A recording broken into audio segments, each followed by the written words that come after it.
그 사람이 다른 사람과 만날 때 그 만남에 나름의 방식이 있다고 해요.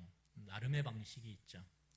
특별히 사회적 지위가 높은 사람과 사회적 지위가 낮은 사람이 만날 때에는 일반적인 만남과는 구별되어지는 아주 특별한 방식들이 존재합니다. 특별히 사회적 지위가 낮은 사람이 사회적 지위가 높은 사람을 만날 때에는 다양한 절차들이 필요해요. 여러분, 만약에 여러분들이 이 작은 대한민국이라고 하는 나라의 최고 통수권자인 대통령을 만약에 개인적으로 만나게 된다. 우리는 그걸 독대라고 하는데, 이럴 때 그냥 만나지 않습니다. 우선 여러분들의 신분 조회가 들어가요. 쫙 신분 조회를 해서 이 사람이 위험한 사람인지 아닌지, 안전한 사람인지, 뭐 이런 것부터 시작해서 여러분들의 신상이 쫙 조사가 되어지고, 또 언제 어떠한 방식으로 만날지 다양한 절차들이 이렇게 준비가 되어집니다. 그래서 높은 사람을 만나는 건 열고 들어가야 되는 분이 많아요. 그러니까 여러분, 어떤 면에서 보면 저를 만나려면 딱 문 하나만 열고 들어오면 돼요. 왜냐하면 저기서 이렇게 목사님 저 와요 그러면 제가 문 앞까지 버선발로 나갑니다. 그래서 철문 하나만 열면 저를 만날 수 있어요. 그런데 일반적으로 사회적 지위가 높은 사람을 만날 때는 그렇지 않아요. 여러분들이 통과해야 될 문이 굉장히 많아요. 절차가 많다라는 거죠. 여러분, 하나님도 사람을 만날 때 아주 독특한 방식으로 만나세요. 일반적으로 하나님은 사람과 사람이 만나는 방식, 그 방식을 따르지 않습니다. 일반적으로 보면 사람들의 만남은 손 윗사람과 손 아랫사람이 만날 때 누가 찾아가죠? 손 아랫사람이 찾아가요. 만약에 도움을 필요로 하는 사람과 도움을 줄 수 있는 사람이 만날 때 누가 찾아가죠? 도움이 필요한 사람이 찾아가게 돼 있다는 거예요. 나이가 많은 사람과 나이가 적은 사람이 있으면 누가 찾아가요? 대체적으로 우리는 나이가 적은 사람이 찾아가요. 여러분, 이게 무슨 말이냐면 이러한 형식이 아래로부터 위로 가는 것이 일반적인 사람의 만남의 방식입니다. 그런데 하나님은 직접 시간 속으로 들어오세요. 그리고 직접 사람을 찾아가세요. 이게 하나님과 일반적인 사람 사이에서의 만남과 다른 점이라는 거예요. 하나님은 기다리는 게 아니라 찾아 내려오신다라는 거예요. 오늘 하나님께서 찾아오시는 이유가 뭘까? 그 목적이 뭘까? 오늘 본문에 드러나 있어요. 왜 하나님께서 여러분들을 어느 순간인가, 인생의 어느 순간에 만나셨을까? 여러분들이 그 하나님과의 만남을 통해 마음의 문을 열고 하나님을 나의 창조주시며 구속자로 믿고 하나님께 나아왔는가? 왜 하나님이 날 찾아오셨을까라고 하는 그 이유와 목적이 오늘 모세를 찾아가신 하나님의 그 이야기를 통해서 우리에게 말하고 있다라는 거예요.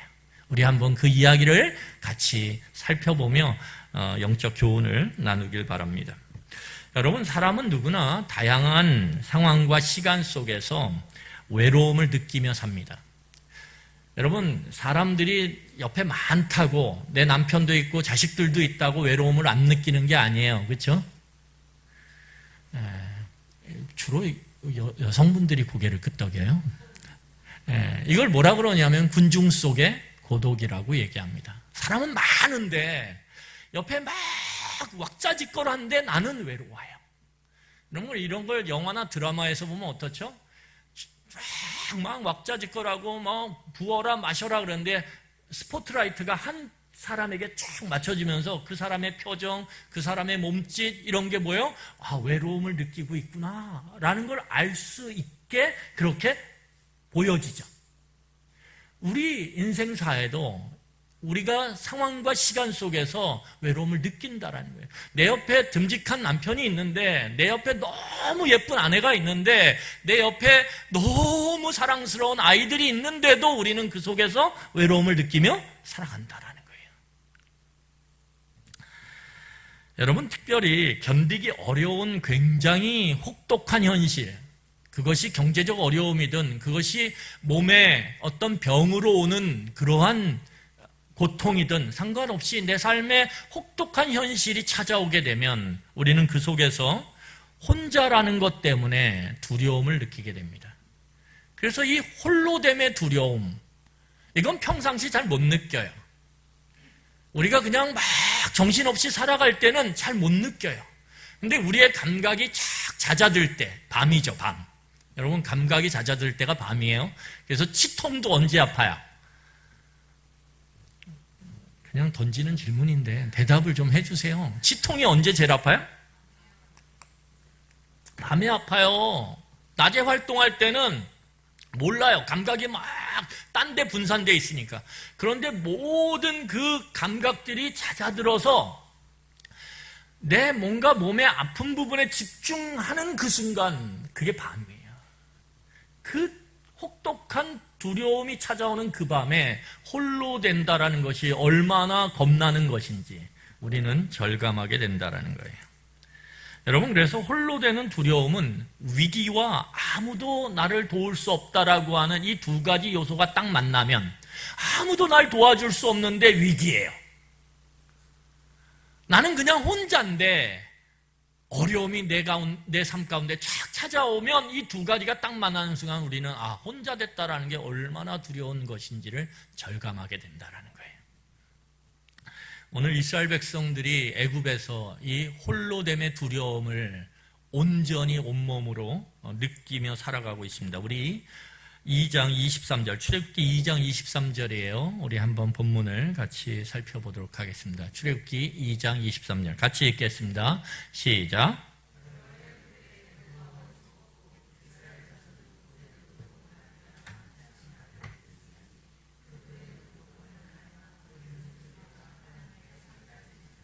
여러분, 뭐라고 얘기하냐면 여러 해 후에 애굽 왕은 죽었고 이스라엘 자손은 고된 노동으로 말미암아, 노동을 하는데 너무 고된 노동으로 말미암아서 탄식하며 부르짖어요.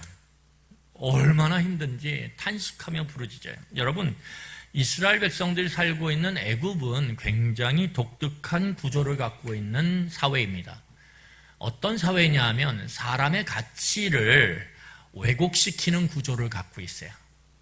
원래 창조의 그 모토로서의 사람에 대한 하나님의 생각은 뭐냐면 사람은 하나님의 형상과 모양으로 창조된 존귀한 존재라는 거예요. 우리로 비유하면 내 자식이라는 거예요. 내 아들이고 내 딸이라는 거예요. 그게 사람에 대한 하나님의 생각이세요. 그런데 오늘 이 애굽은 이 사람의 가치를 왜곡시켜 버렸어요. 그래서 사람을 어떻게 바라보냐 하면 기계처럼 바라봅니다. 기계라는 건 뭐냐면 생산을 해내는 그러한 도구로 바라본다라는 거예요. 그러니까 한 사람 한 사람이 생산 수단이에요. 야, 저 사람은 몸이 좋고 힘이 센 것 같으니까 야, 비싸게 먹여요. 저 사람은 몸이 허약하고 병이 있어, 기저질환이 있어. 그러면 그 사람은 취급을 안 해요. 이러한 사회가 이 노예제도를 중심으로 해서 사회 구조를 만들고 그 사회를 끌고 갔던 애굽의 모습이라는 거예요. 사람은 그냥 생산 도구예요. 생산 수단이고. 그래서 이 사람으로부터의 생산력을 크게 하기 위해서 어떻게 할까요? 열심히 돌리는 거예요.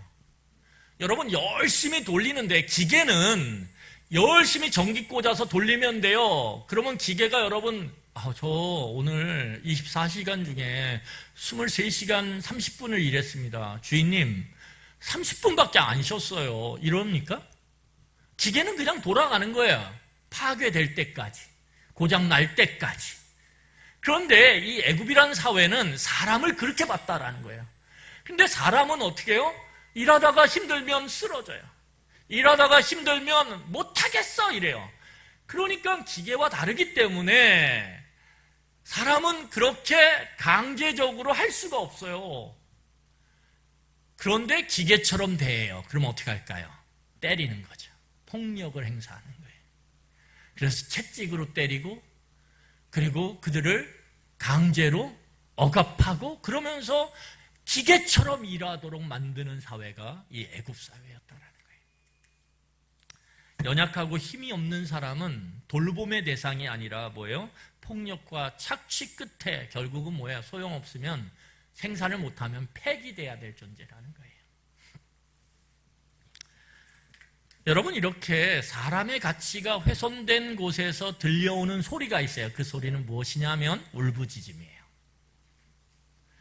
사람의 가치가 손상된 가정에서 들려오는 소리가 무엇입니까? 울부짖음이에요.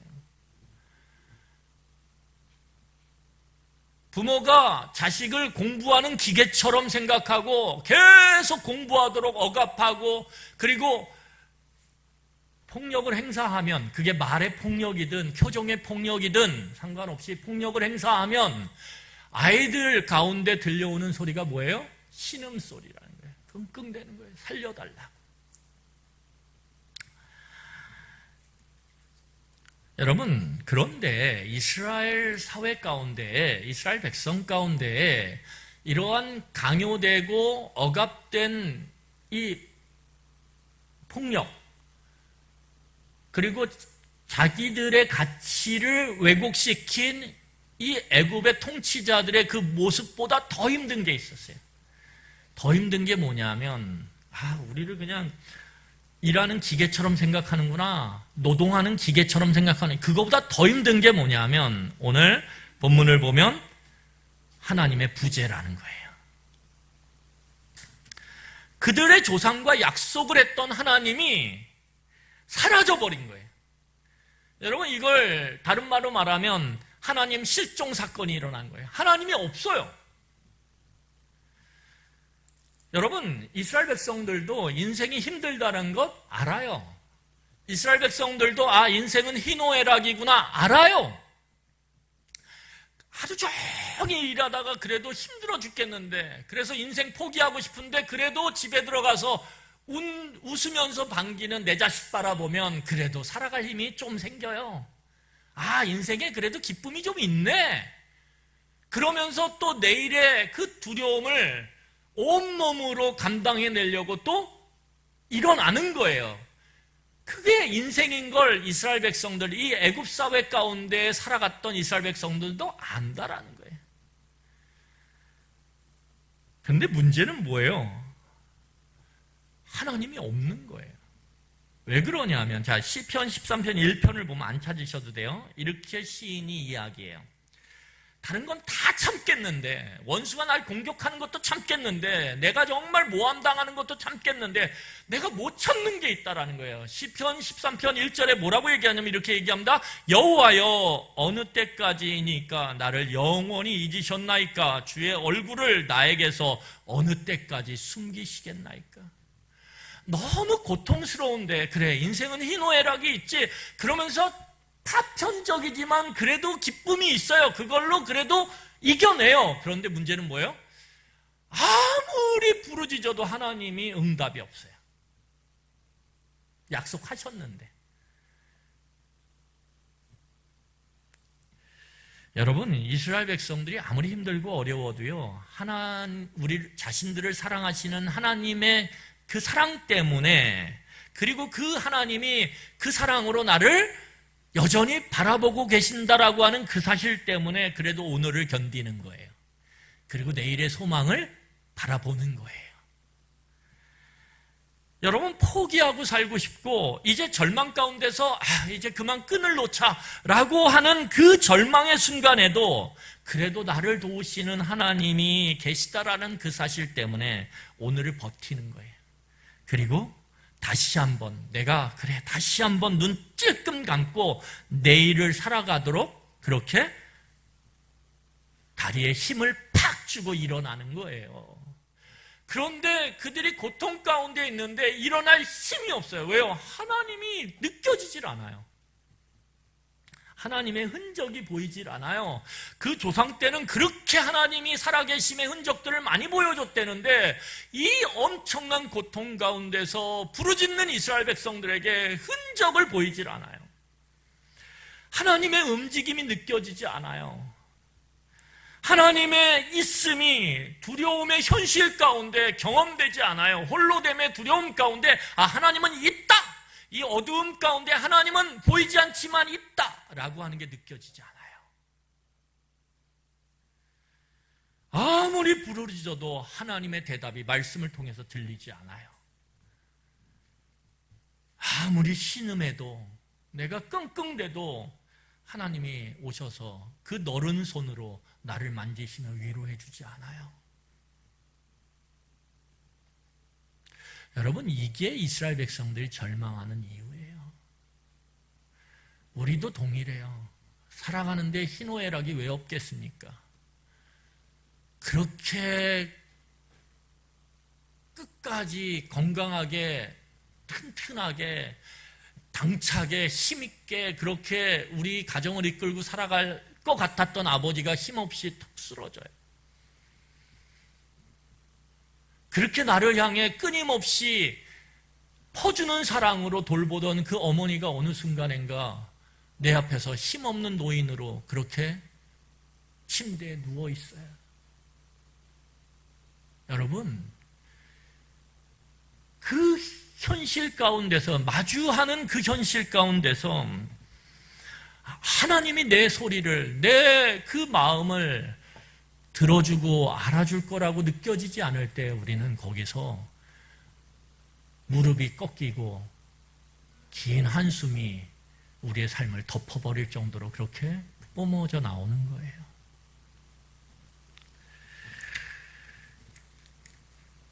이스라엘 백성들이 아무리 앞뒤를 봐도 동서남북을 쳐다봐도 하나님이 보이지 않아요.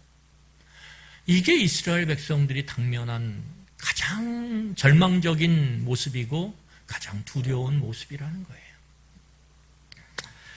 여러분, 그런데 이스라엘 백성들이 이렇게 집단적으로 하나님의 부재, 하나님의 없음을 경험해요. 그런데 문제는 뭡니까? 모세는 이렇게 집단적으로 이스라엘 백성들이 경험하는 하나님의 부재, 하나님의 없음을 또한 그 가운데서 개인적으로 경험해요. 언제요? 40년 전에. 그래도 뭔가 해보려고 그랬는데 거기서 여지없이 자신의 생각과 계획이 다 그냥 물거품으로 그렇게 바뀌어버리는 현실. 도대체 하나님, 내가 이렇게 좋은 뜻을 가졌는데, 내가 이렇게 좋은 마음을 가졌는데, 하나님이 기뻐하실 이 행동을 그래도 용기를 갖고 했는데 처참히 무너져요. 그러면서 이 모세는 도망자의 신분이 되고 40년 동안 또 다른 40년을 미디안 광야에서 보잘것없는 양치기로 살아가요. 그러면서 하루하루 절감해요. 하나님은 우리를 버렸구나. 하나님은 우리와 함께하지 않는구나. 더 이상 하나님이 내 가정을 돌보지 않는구나. 나를 돌보지 않는구나. 내가 아무리 하나님이 기뻐하실 뜻을 세워도, 마음을 가져도 하나님은 그것을 외면하는구나. 그럴 때 여러분, 모세는 어떤 존재가 되냐면 그냥 먹고 사는 존재가 되는 거예요. 생존을 위한 하루하루를 사는, 그냥 먹고 입고 자고 이것이 반복되는 일상의 삶을 그냥 살아가는, 그러면서 그 시간 안에서 시간의 끝이 왔을 때, 개인적 종말이 왔을 때 그냥 사라지는 존재. 그걸로 자신을 생각하며 그 미디안 광야에서 그렇게 살아갔다라는 거예요. 여러분, 그런데 놀라운 건 뭐냐면 이 본문 지금 3장의 모습이 뭐예요? 그 더 이상 기대할 수 없는 그때, 모세가 더 이상 소망이 없다고 여겨지는 그때, 더 이상 일말의 가능성도 없다고 생각하는 그때 하나님 나타나셨다라는 거예요. 이게 놀라운 거예요. 여러분, 참 인생을 살아가다 보면 참 내가 원하는 그때가 가장 적기라고 생각하고 그때 하나님이 짠 나타나서 뭔가 이야 할 정도로 하나님의 놀라운 능력과 힘으로 내 삶을 뒤바꿔줬으면 좋겠는데, 하나님은 그때는 전혀 시끄럽지도 않아요. 움직임이 느껴지지 않아요. 그런데 이제 80이 돼서, 여러분 생각해 보세요. 나이 80이 돼서, 그것도 변두리 중에 변두리인 미디안 광야에 양치는 사람이에요. 그 80 양치는 노인에게 무슨 기대가 있고 계획이 있고 꿈이 있고 비전이 있겠어요? 그것도 나와 어떻게 보면 상관없는 저 애굽에 있는 이스라엘 백성들을 향한 무슨 기대가 있겠어요? 무슨 꿈이 있겠어요? 그냥 하루하루 먹고 사는 거지. 하루하루 먹고 사는 것도 힘들어 죽겠어요. 왜요? 양이, 염소가 내 마음대로 돼요? 안 돼요? 안 돼요. 이리 가라 그러면 저리 가고, 저리 가라 그러면 이리 가고. 열심히 돌봤는데 어느 날 픽 죽어있고 맹수가 와서 잡아가고, 젖을 짜면 젖이 쫙쫙 나와야 되는데 젖이 안 나와요.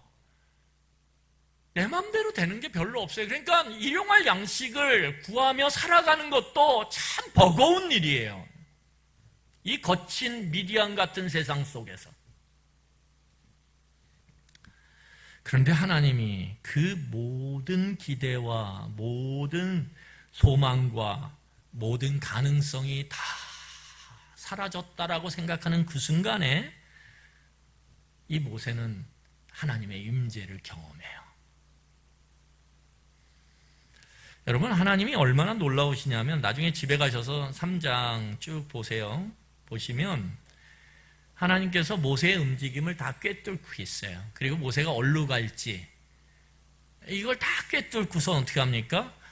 모세가 탁 모르고 지나가지 않을, 모세의 눈길을 한순간에 사로잡을 그런 계획 속에서 하나님은 절대 실패로, 모세가 그냥 스쳐 지나가면 안 되잖아요.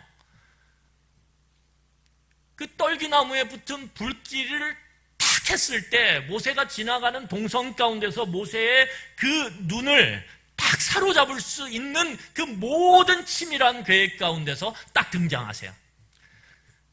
여러분, 제일 좀 안타깝고 좀 뭔가 이렇게 아차 싶을 때가 언제예요? 남편이 나름대로 그래도 열심히 아내 생일 준비를 해놔서 뭐 장치를 몇 개 해놨어요. 그런데 어떻게 합니까? 아내들이 딱 들어와서 놀래야 되는데 그냥 펑 열고 들어가요. 그리고 모든 해놓은 것들에 대한 별로 이렇게 감흥이 없어요. 나름대로 몇 시간 동안 뭐 붙여놨는데 거기를 안 봐. 여러분, 이러면 되게 안타깝잖아요. 그렇죠? 딱 보면서 문 앞에 들어갈 때부터 이렇게 놓여져 있는 꽃들을 봐야 되는데 꽃을 누가 이거 이랬어? 그러면서 발로 뻥 차요. 지저분하고. 이러면 그때서부터 이게 꼬이기 시작하는 거죠. 딱 보면서 좀 남편들이 좀 부족하게 했어도 꽃잎 몇 개 있으면 어머 꽃이 너무 예뻐. 이게 뭔가? 막 이런 기대가 있어야죠. 문을 딱 열고 들어갔는데 뭔가 이렇게 불이 꺼져 있으면 누가 불 껐어? 이런 게 아니라 뭔가 불이 꺼져 있는데 뭔가 놀라운 일이 있나? 이러면서 서프라이즈? 뭐 이러면서 기대를 해야 이게 이제 착착 진행되는데, 여러분, 모른 척하고 불 막 끄고, 그 순간 뭐예요? 이 케이크를 갖고 나온 어떤 그런 불들이 그 다 켜진 LED 등에 의해서 아무렇지도 않게 그냥 얼마나. 제가 이제 제 아내 생일이었는데 그래가지고 케이크를 이제 이렇게 하고 제가 이렇게 올라가서 제 아내가 쉬고 있었어요. 그래서 이제 서프라이즈를 한다고 케이크를 이렇게 이제 불을 켜가지고 딱 숨어 있고 한쪽에서 저는 이제 이렇게 아내한테 가가지고 안방에 가가지고 여보 일어나 힘들지? 그리고서 이제 그랬더니 제 아내가 그러는 거예요. 날 그만 놔둬. 아니 지금 굉장히 서프라이즈가 지금 준비되어 있거든요. 나와야 돼요. 이 대본상은. 그런데 제 아내가 짜증을 내는 거예요. 놔두라고 막 이러는 거예요. 그래서 저는 일으켜야 되잖아요. 일어나. 그랬더니 사람 귀찮게 하지 마. 이렇게 좋은 말로 얘기했어요. 그래가지고 억지로 이게 며칠 전 일입니다. 그래가지고 데리고 나왔어요. 나왔는데 이미 막 그 이야기를 들은 아이들과 사람들이 킥킥대고 막 웃고, 그러니까 제 아내가 벌써 불이 꺼져 있는데 다 감을 잡았어요. 그래서 김 빠진 그런 생일 축하가 된대요. 여하튼 하나님 탁 사로잡는 거죠. 극적으로. 여러분, 그래서 우리가 기억해야 될 게 있어요. 뭘 기억해야 되냐면, 오늘 이 하나님과 모세가 만나는 이 장면 속에서 여러분, 우리는 어떤 인식, 생각하는 어떤 그런 인식이나 아니면 감각하는 이 느끼는 감각들, 오감이라 그러죠. 5가지의 감각. 이것이 한계가 있고 오류가 있다는 사실을 기억하셔야 돼요. 여러분, 우리가 생각하고 아는 것, 특히 똑똑하고 잘난 분들은 정말 조심해야 돼요. 내가 아는 게 다인 것처럼 생각이 드는 분들은 특히 조심하셔야 돼요. 왜요? 우리의 인식의 한계, 우리의 감각의 오류는요, 엄청나요. 그래서 그 인식과 감각으로 내가 하나님이 나와 함께 있다라는 걸 느끼려고 자꾸 애쓰시면 우리는 잘못된 길로 갈 가능성이 굉장히 높다라는 거예요. 여러분, 특히 감정이라는 건 신앙생활을 하는 데 있어서 필수 조건이 아니에요. 저 같은 경우에는 현실적인 이야기든 가상의 드라마나 영화에서 나오는 이야기든 상관없어요. 상대방이 울면, 등장인물이 울면 저도 울어요. 저는 거의 수도꼭지예요. 툭 틀면 그럼 제 아내가 옆에서 이렇게 얘기해요. 왜 울어? 제 아내는 보통에서는 잘 안 울어요. 근데 마음으로 느껴요. 그리고 실천해요. 실천력이 굉장히 뛰어나요. 근데 저는 그런 실천은 잘 못하는데 감정적으로는 정말 잘 느껴요.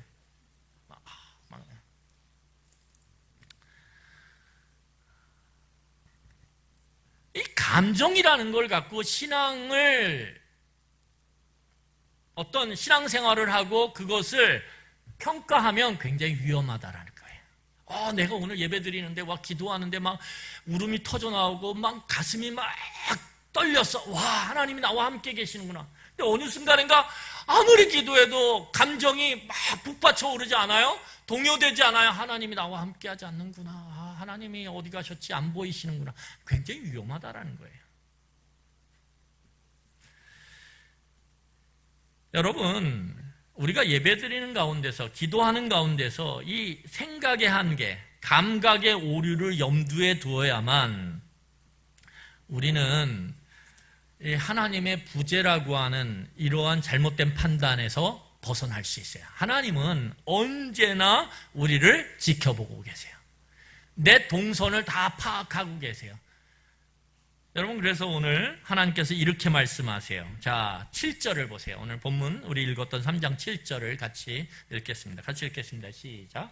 여호와께서 이르시되 내가 애굽에 있는 내 백성의 고통을 분명히 보고 그들이 그들의 감독자로 말미암아 부르짖음을 듣고 그 근심을 알고. 여러분, 거기 보면 뭐라고 얘기해요? 하나님이 애굽에 있는 내 백성, 내 자식의 뭘 알아요? 고통을 분명히 뭐했다고 얘기해요? 보았다라고 얘기해요. 보았다. 그리고 그들의 감독자로 말미암아 애굽 사람들의 그 폭력과 그 억압으로 말미암아 부르짖는 그 소리를 들었다라고 얘기해요. 그리고 그들이 토해내지 못하는, 왜? 그걸 얘기했다가는 어떻게 돼요? 훨씬 더 큰 고통이거든요. 표현하면 안 돼요. 얼굴로도 표현하면 안 돼요. 그러니까 끙끙대면서 혼자 저 후미진 곳에 가서 그 근심을 쏟아내며 하나님 앞에 기도하며 울부짖는 그 마음의 그 마음, 근심을 하나님이 뭐예요? 알았다라고 얘기해요. 알았다. 여기서 알다라고 하는 건 뭐예요? 하나님이 같이 느끼는 거예요. 내가 100을 아파하면 하나님도 100을 아파하는 거예요. 우리가 참 이 관계에서 힘든 게 뭐예요? 나는 100이 아픈데 옆에 있는 배우자가 한 30을 같이 아파하면 화가 나죠, 막. 또 120을 아파하면 오버한다 그래요. 참 쉽진 않아요. 그런데 하나님은 우리의 그 아픔을 그대로 느끼세요. 그게 알다라고 하는 의미예요. 여러분, 그러니까 오늘 모세에게 뭐라고 얘기하냐면, 너희들은 인식하지 못했겠지만, 너희들은 느끼지 못했겠지만, 그러면서 하나님 왜 없냐고, 왜 응답하지 않냐고, 왜 흔적을 드러내지 않냐고, 왜 우리들의 기도에 반응하지 않냐고 그렇게 원망했지만, 내가 그때 다 보고 다 듣고 다 알고 있었다고. 이거예요. 모세에게 이야기하는 게 지금 그거예요.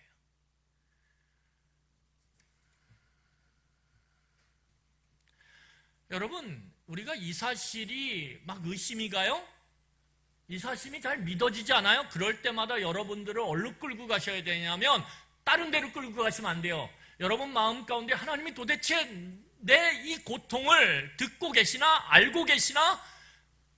보고 계시나? 라고 의심이 들 때, 하나님의 부재, 하나님의 없음에 대한 절망의 마음이 들 때 여러분들을 어디로 끌고 가셔야 돼요? 창세기 1장 1절로 끌고 가셔야 돼요. 창세기 1장 1절에다 딱 여러분들을 세우셔야 돼요. 1장 1절에 뭐라 그래요? 태초에 하나님이 천지를 창조하신 줄. 두 개 중에 하나예요. 이 엄청난 우주를, 이 복잡한 인간을 소우주라 그래요, 한의학에서는. 이 엄청난, 사람이요, 얼마나 복잡한지 몰라요. 지금 수천 년 동안 사람의 몸을 연구했지만, 온갖 기계를 만들어서 사람을 파고 또 파고 또 파고, 그래서 연구했지만 사람의 몸을 우리는 몰라요. 바이러스 그 조그만 거 하나 들어왔는데, 사람들이 모든 전 세계에 날국인다라고 하는 똑똑한 사람들이 다 매달려서 낮밤을 새가면서 연구를 하는데 아직도 해결이 안 돼요.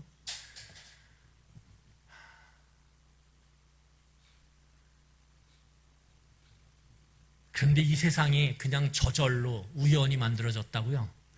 이런 보잘것없는 것도 누군가가 피땀을 흘려서 만들었는데, 제가 이거 어느 저기 안양에 제가 아는 서점이 있어요. 기독서림 갔는데 저한테 목사님 뚜껑이 있는 이거 하나 가져가세요 그러면서 주더라고요. 그러면서 뭐라고 얘기했는지 아세요? 이게요, 볼 때는 그냥 평범한 것 같지만, 뭐 평범하죠. 기독서림에서 뭐 이렇게 파는 게 평범하지 않겠습니까? 그런데 이게 얘기로는요, 이천에 있는 이 독이 만드는 사람이 3번 구웠대요. 그래서 소리가 달라요. 그래요. 근데 별로 다른 것 같진 않아요. 뚜껑이 있다고 하나 절 주셨어요. 어쨌든 이거 하나도 뭐 독일을 3번 구웠네 뭐 했네 그래요. 제가 볼 땐 저희 교회에 있는 컵들이랑 똑같아요. 매한가지인데. 그런데 여러분, 이렇게 놀라운 이 온 우주와 우리들을 그냥 저절로 어쩌다 보니까 생겼다고요? 그걸 믿는 게 저는 기적이에요. 두 개 중에 하나예요. 태초에 하나님이 천지를 창조하셨든 그냥 저절로. 그러면 저는 창세기 1장 1절에 딱 저를 세우면 하나님이 천지를 창조하셨다라는 게 그냥 믿어져요. 믿어지는 순간에 그 모든 성경의 이야기들은 진리로 받아들여지는 거예요. 아, 하나님이 내 인식으로, 내 감각으로 감각되고 알 수는 없지만 여전히 나를 지켜보고 계시구나. 여전히 나를 알고 계시는구나. 내 그 마음, 표현하지 못하는 마음을 다 들여다보고 계시구나. 여러분, 여기 이 지점이 소망의 지점이에요. 우리의 소망의 지점. 내가 어떤 환경, 어떤 상황 가운데 있더니 이 지점, 아, 하나님이 아시는구나. 그 창조주 하나님, 나를 만드신 하나님이 아시는구나. 보고 계시구나. 듣고 계시구나.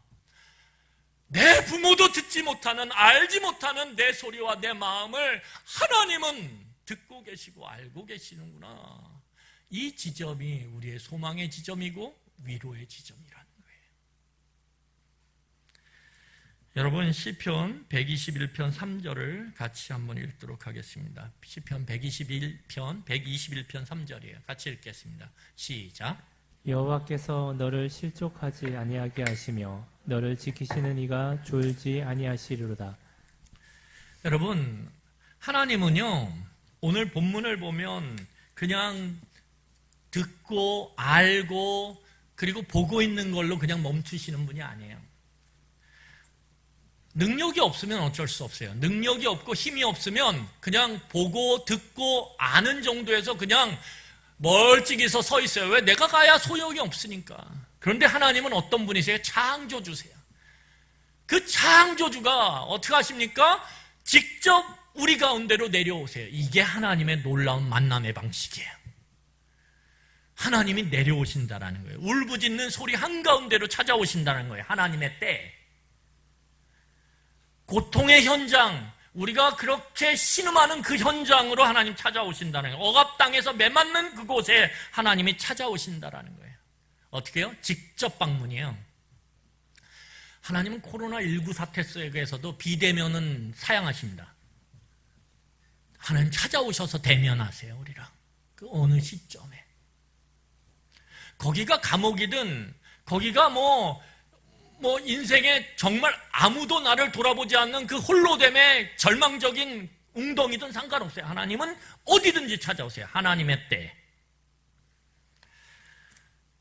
여러분, 하나님은 찾아와서 그냥 지켜보면서 안타까워하면서 같이 마음에 아파하는 정도로 그냥 끝내시는 분이 아니에요. 하나님 어떤 분이세요? 놀라운 계획을 갖고 계세요. 하나님은 놀라운 계획을 갖고 우리를 찾아오신다는 거예요. 자, 8절을 읽겠습니다. 우리 8절 같이 읽겠습니다. 시작.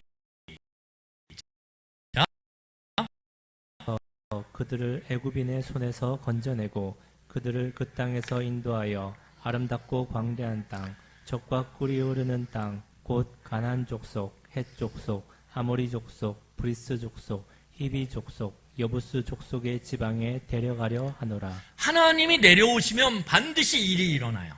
하나님이 임재하시면 크고 놀라운 사건이 일어나요. 왜요? 힘과 능력을 가졌기 때문에. 여러분 잘 기억하세요. 하나님이 찾아오시면 일은 일어난다는 거예요. 하나님의 때. 여러분 군대 이야기하는 거 싫어하시지만 간단하게 이야기하면 군대에서 보통 가장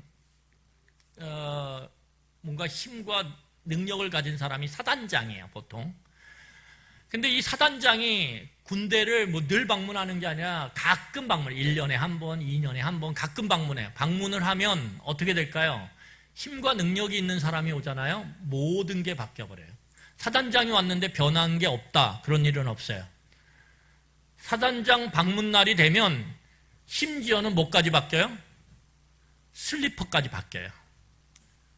그렇게 보급창고에서 안 내주던 슬리퍼, 그래서 슬리퍼들이 다 갈기갈기 망가지고 찢겨진 그 슬리퍼가 사단장이 오기 전날 다 바뀌어요. 삐까번쩍한 걸로 신상으로 바뀌어요. 사단장 정도가 와도 바뀌어요. 하나님이 찾아오시면 반드시 놀라운 일이 일어난다라는 거예요. 변화가 일어난다라는 거예요. 그런데 하나님은 그냥 오시는 게 아니라 계획을 갖고 오세요. 하나님의 계획, 오늘 본문 8절에서 읽었던 하나님의 찾아오심 가운데에 하나님의 계획이 뭐냐? 두 가지예요. 오늘 본문 보세요. 제가 다시 보겠습니다. 내가 내려가서 8절이에요. 하나님이 뭘 하세요? 내려가는 이유가 뭐예요? 그들을 애굽 손에서 뭐 해내고? 건져내고. 이걸 신학적 용어로 표현하면 구속이라 그래요. 또는 구원하고. 여러분들이 어떤 상황 가운데 있든지 하나님이 구원해내고, 그리고 마지막에 가세요. 이런 족속 지방에 뭐 하노라?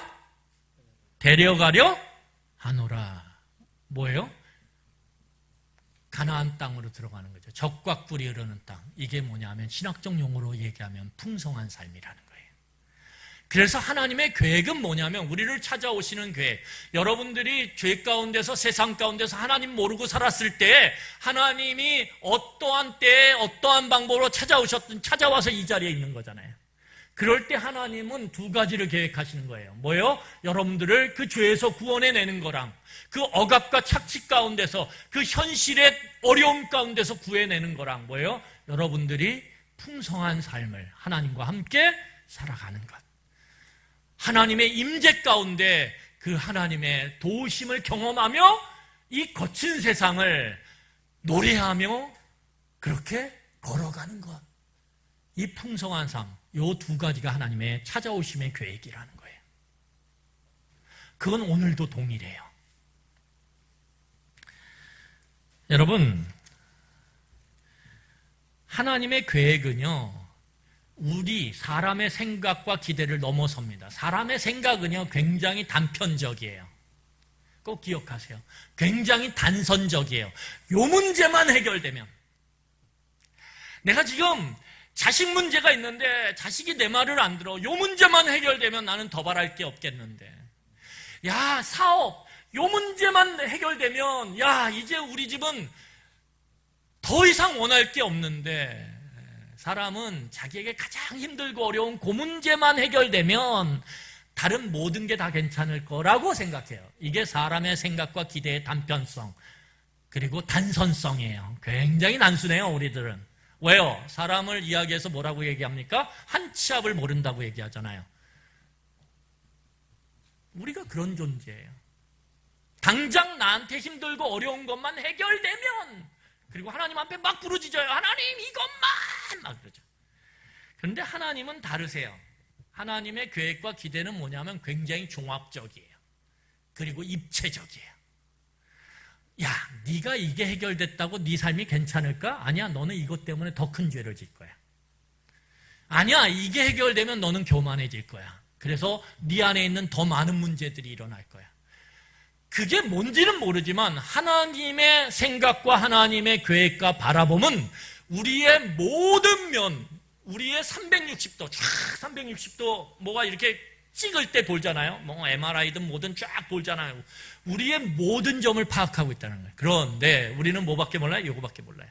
내 얼굴도 못 봐요. 옆도 못 봐요. 뒤도 못 봐요. 이게 우리의 한계예요.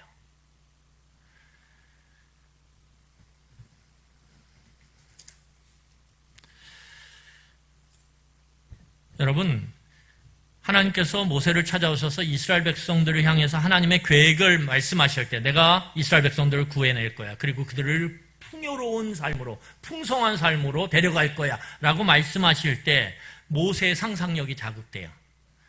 왜요? 이건 도저히 풀 수가 없거든요. 자기가 그래도 애굽의 왕자였을 때 한번 풀어보려고, 힘과 권력을 가졌을 때 한번 그 난제를 풀어보려고 나름대로 애썼는데 여지없이 실패했거든요. 그런데 도대체 하나님이 어떻게 푼다 그럴까? 나는 지금 80대에 늙은 몸을 갖고 있는 보잘것없는 양치기인데 40년 전에 하나님이 나타나셨으면 소망이 있지. 그래도 아마 그러면서 온갖 상상력을 돌렸을 거예요. 하나님 어떻게 하시려고 그러죠? 이게 구원하시고 데려간다고요? 풍요로운 삶으로? 어떻게 해요? 어떻게 해요? 머릿속으로 그림이 안 그려져요. 그런데 하나님 뭐라 그래요? 그 방법은 내가 내려가겠다라는 거예요. 내가 내려가겠다. 내가 가면 된다라는 거예요. 내가 가서 그걸 하겠다라는 거예요. 여기서 여러분 중요한 게 뭐야? 하나님이 가겠다라는 거예요. 그러면서 하나님께서 9절과 10절을 이야기하세요. 9절과 10절 같이 읽겠습니다. 시작. 이제 가라. 이스라엘 자손의 부르짖음이 내게 달하고 애굽 사람이 그들을 괴롭히는 학대도 내가 보았으니 이제 내가 너를 바로에게 보내어 너에게 내 백성 이스라엘 자손을 애굽에서 인도하여 내게 하리라. 여러분, 하나님의 이 놀라운 계획을 성취하는 방법이 뭐냐면 하나님이 직접 가시는 거예요. 그런데 하나님이 직접 가실 때 누구를 먼저 보내냐 하면, 누구를 데리고 가냐면 누구요? 너 모세 이거예요. 너 모세. 그래서 모세 보고 뭐라 그래요? 가라는 거예요. 가라. 네가 가. 여러분 생각해 보세요. 모세가 80대 보잘것없는 양치기예요.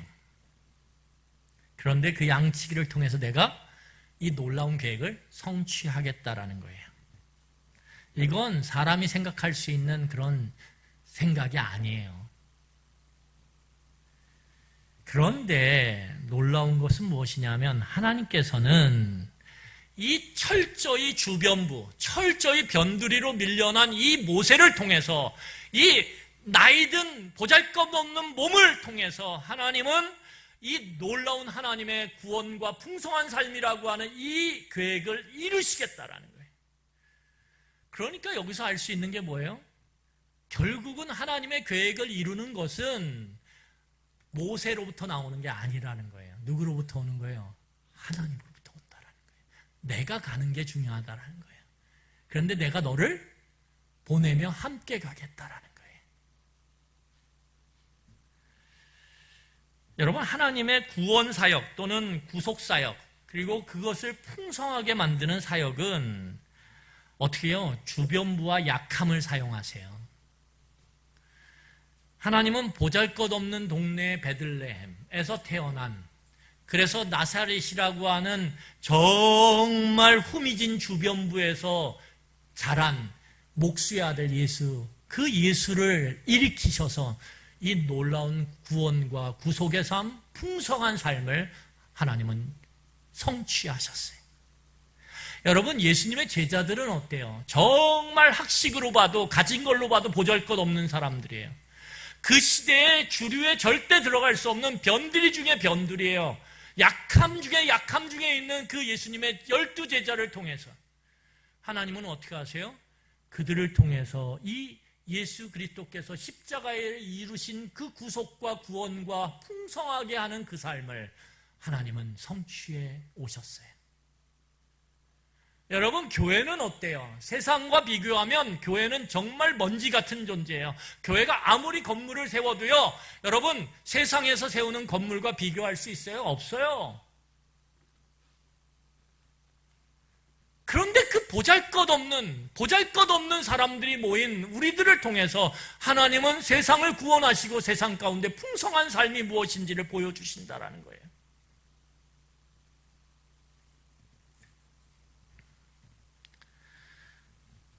하나님이 공급하세요. 우리에게 힘이 있는 게 아니라 하나님이 공급하셔서, 하나님이 함께 하셔서 이 구원과 구속과 풍성한 삶을 성취해 가신다라고 하나님은 모세에게 약속하고 계시고 우리에게 약속하고 계세요. 여러분, 여기서 필요한 것이 무엇일까요? 경계를 넘는 거예요. 모세가 그렇게 40년 동안 굳어졌던 미디안 광야의 경계를 넘는 거예요. 양치기의 경계를 넘는 거예요. 나 마음 가운데 나는 이제 끝났어라고 하는 그 마음의 경계를 넘는 거예요. 이 경계를 넘는 것이 뭐예요? 믿음이에요. 그 믿음을 가진 자와 하나님은 역사를 함께 하시는 거예요. 이 시간의 말씀을 정리하며 끝내기로 합니다. 여러분, 우리는 경계를 넘어서는 용기를 통해서, 그게 마음의 경계든 경험의 경계든 내 생존에 대한 두려움이 있기 때문에 그 경계를 못 넘어가는 것이든, 그 경계가 무엇이든 우리가 그것을 넘는 용기, 그 믿음을 통해 우리는 하나님의 초월을 경험하는 거예요. 변하지 않을 것 같은 그 현실, 도저히 누구도 어찌할 수 없는 그 상황을 절대 누구도 풀 수 없을 것 같은 그 꼬여버린 그 상황, 그런데 우리가 경계를 넘어서는 용기, 그 믿음을 갖고 가라고 하는 하나님의 말씀에 순종해 갈 때 우리는 외부에서 함께 하시는 그 초월의 하나님이 역사하시는 그 현장 가운데 서게 되어 있는 거예요. 그러면서 우리는 고백하는 거예요. 하나님이 나와 함께 계시며 그 초월자가 오늘 나와 동행하신다고요. 우리는 하나님의 초월에 함께 동참하여서, 아, 이 보이는 세상이 다가 아니구나, 내가 만지는 이것이 다가 아니구나, 이 너머에 더 놀랍고 큰 하나님의 약속이 붙잡고 있는 그 초월이 있구나, 그걸 맛봐야만 오늘 이 땅 가운데서 우리는 코를 쳐박고 이 세상이 다인 것처럼 살아가는 세상 사람들과 똑같은 모습의 삶을 벗어날 수 있어요. 경건의 모양만 있는, 경건의 능력이 없는 삶, 주일날 교회 왔다 갔다 하는 것만 있지 삶의 현장으로 들어가면 별반 다를 것 없는 그러한 삶에서 벗어날 수 있어요. 하나님의 초월을 경험해야. 모세는 이 초월을 두렵고 떨리지만 하나님의 반복된 설득 가운데 넘어서요. 그리고 그 애굽에서, 그 두려움의 상대였던 애굽, 그래서 40년 동안이나 변두리에서 숨어 지냈던 모세가 그 두려움에 애굽에 가서 하나님의 놀라운 초월을 경험해요.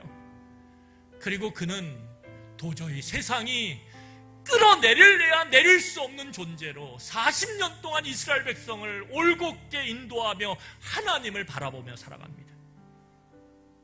흔들리지 않아요. 살아계신 하나님을 어떠한 순간에도 의심하지 않아요. 이게 힘이에요. 이게 교회의 힘이에요. 여러분, 하나님의 때를 기다리세요. 그리고 오늘 세상 가운데서 들려오는 신음소리를 들어보세요.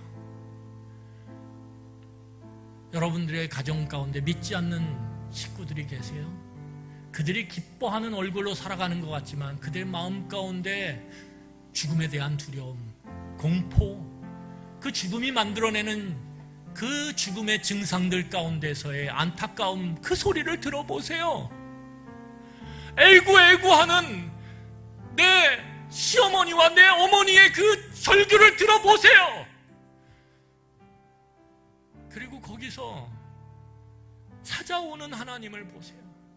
나를 부르셔서 그 구원의 일들을, 경계를 넘어 그들을 향해 하나님의 구원을 선포하고 하나님의 풍요로운 삶을 말하며 보여주도록 나를 가라고 말씀하시는 그 하나님을 바라보세요.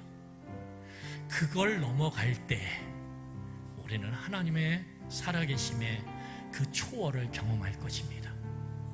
그리고 그것이 오늘 이 땅을 살아가면서 나와 함께 계신 하나님, 어떠한 순간에도 함께 계신 그 하나님, 임마누엘의 하나님을 확신하며 이 세상 끝나는 날까지 우리는 당당하게 살아갈 수 있는 힘이 될 것입니다. 그런 은혜가 저와 여러분들에게 있기를 간절히 축원합니다. 이 시간에 우리 말씀을 기억하며 함께 기도하도록 하겠습니다. 기도하시겠습니다.